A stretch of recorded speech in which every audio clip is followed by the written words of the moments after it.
Well, after many PMs of people wanting to know how I do my burbot sets, I figured I'd do a little video for you all and see what you think. Works pretty well. Start off with a 24-inch long, 3/4 to 1-inch dowel, wood dowel rod. Cut 2 V's on each end. The significance of 24 inches is two things. One, you can measure the depth of your water below the ice, which is important for fishing burbot. I fish anywhere from 2 foot of water to 15 foot of water, and that's water under the bottom of the ice. Sometimes we do go to 40-60 feet, and there's only a couple lakes I fish that actually works really well on. Usually it's the shallower parts, and you want to find where the weeds are. Where the weeds are is going to be where the burbot's going to be. Start off with basically just a bunch of braided Dacron line. Do a real quick deal here.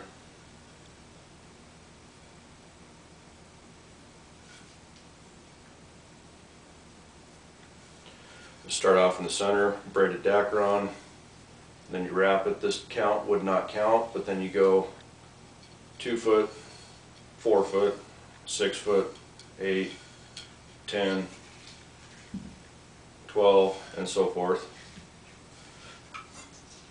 Usually I'll have 80 to 100 foot of line on each one of my sets.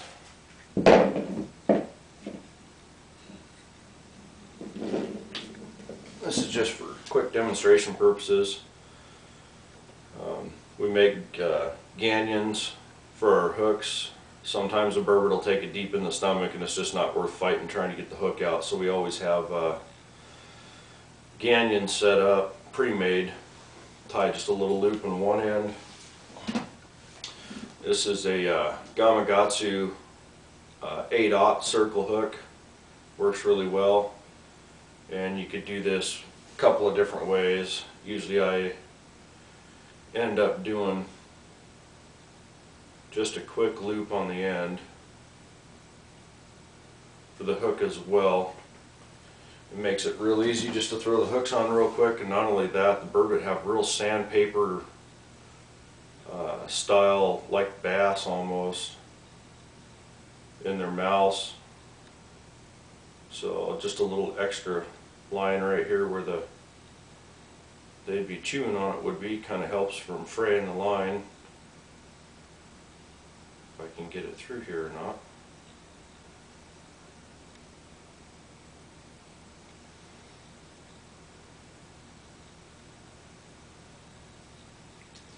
Wouldn't you know it, trying to make a video here, and this is what happens.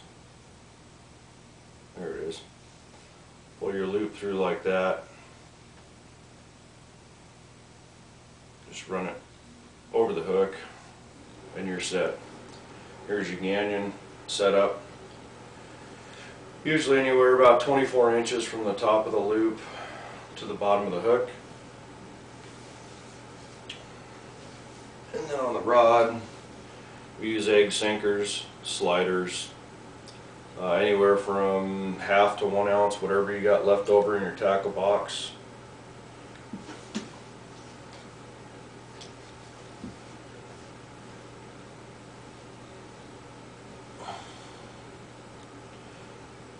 Works really well. Heavy duty swivel. I like the lockable snap swivels. I don't like the other gold style. I'm not sure what the exact terms for them are. And then I just come over here with an improved clinch knot, fisherman's knot. Everybody knows it fishes salmon. Holds real well. And basically these are how my sets are when we get to the lake. You have your set with your line, your hook, and your swivel. You're all ready to rock and roll.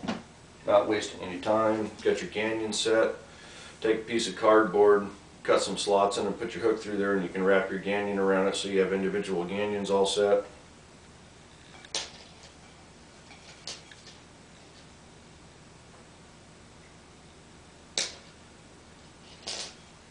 Snap your hook on and voila, you're set to fish for some burbot. When I set it, set it this way up for a couple of reasons. I'm just going to use this. This is your ice hole basically. But the 24 inches works well for measuring depth of water and also gives you enough distance across your hole. We use a 10-inch ice auger, so there's plenty of room.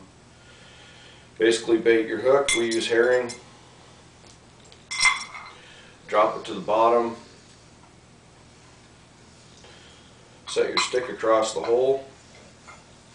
And you want your stick to be perfectly dead center across the hole. And the other reason for this, actually I forgot a step. Once you get your hook to the bottom, you got your depth. Do a half hitch, holds it in the center. Set your set across the hole. Pull up on your line until you feel the weight. Set your weight down until you have no slack. And then that creates a loop. Take that loop and you lay that dead center across your bait and lay this loop on the ice. And there you have your burbot set. You can drive by in your snow machine. If the loop is gone, you know you had something playing with it or you have a fish on. The other reason for setting the loop such as that and having your stick across dead center of the hole is your line stays dead center of the hole, and if you get freeze up that occurs, it's easier to chip the ice out around your line when it's dead center going straight down to your hole. It's not off to the side. It just works really well. So there's your tip, Burbot 101. It's about that time of the year. We'll be heading out here in a couple weeks, going to our secret lakes, and hopefully do real well again this year. Enjoy. Good luck.